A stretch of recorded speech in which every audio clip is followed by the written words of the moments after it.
ஓம் நமோ பகவதே வாசுதேவாய. இந்த வீடியோல நம்ம ஏரிக்காத்த ராமர் கோயில்ல இப்போ நடக்க போற பிரம்மோற்சவ டீட்டெயில்ஸ் பத்தி தான் பார்க்க போறோம். இந்த வருஷம் பார்த்தீங்கன்னா ஜூலை மாசம் 2ஆம் தேதி ஆனி திருவோணம் வருது. ஸோ அதுல இருந்து 10 நாள் முன்னாடி தான் ஏரிக்காத்த ராமர் கோயில்ல பிரம்மோற்சவம் ஸ்டார்ட் ஆகுது. அதாவது ஜூன் மாசம்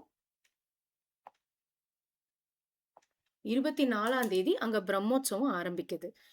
ஜூன் 26ஆம் தேதி தான் கருட சேவை. அடுத்து ஜூலை 1ஆம் தேதி தேரோட்டம் நடக்க போகுது. ப்ளஸ் அதே ஆணி திருவோணத்தன்னைக்கு அடுத்த நாள், அதாவது தேரோட்டத்துக்கு அடுத்த நாள் வந்து அங்க தீர்த்தவாரி நடக்குது. ஸோ ஏரிக்காத்த ராமர் கோயில் பார்த்தீங்கன்னா எல்லாருக்குமே தெரியும், செங்கல்பட்டு மாவட்டத்துல மதுராந்தகத்துல இருக்கு. இந்த கோயிலுக்கு 2 விசேஷம்.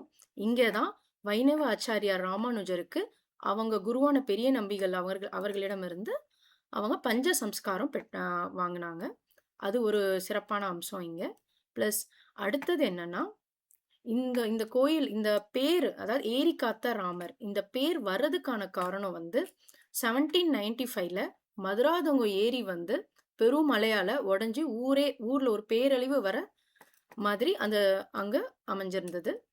அப்போ கோயில் அர்ச்சகர்கள் வந்து அந்த மழை காலத்துல அந்த டைம் வந்து அங்க இருக்கிற நம்ம பிரிட்டிஷ் அதிகாரி, அவர் பேர் வந்து லியோனல் பிளேஸ், அவர்கிட்ட வந்து ஜனகவல்லி தாயாருக்கு ஒரு சந்நிதி கட்டுறதுக்கு கோரிக்கை வச்சாங்க.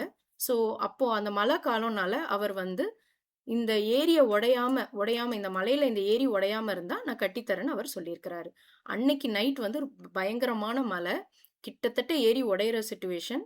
அப்போ அவர் மிட் நைட்ல வந்து பாக்குறாரு, ஐயோ ஏரி உடஞ்சிருமான்னு ஏரியை வந்து பார்வையிட பாக்குறாரு. அப்போ வந்து அந்த மலையில அடிச்ச மின்னல்ல ஸ்ரீ ராமச்சந்திரரும் லக்ஷ்மணரோட உருவமும், ஐ மீன் கோதண்ட வில்லோட அவங்க காட்சி கொடுத்துருக்காங்க அந்த இடியில. அப்போ அதை பார்த்துட்டு தான் அவர் வந்து இது வந்து ஸ்ரீராமரும் லக்ஷ்மணரும் தான் அந்த ஏரியை வந்து உடையாம காப்பாத்திருக்காங்க. ஸோ அந்த வேண்டுதல் நிறைவேறினதுனால அவர் தான் ஜனகவல்லி தாயாரோட சன்னிதானத்தை அங்க கட்டி கொடுத்திருக்கிறாரு. இந்த காரணத்தினால தான் அந்த கோயிலுக்கு ஏரிக்காத்த ராமர்னு பேர் வந்தது. எல்லாருக்கும் வணக்கம். ஓம் நமோ பகவதே வாசுதேவாய.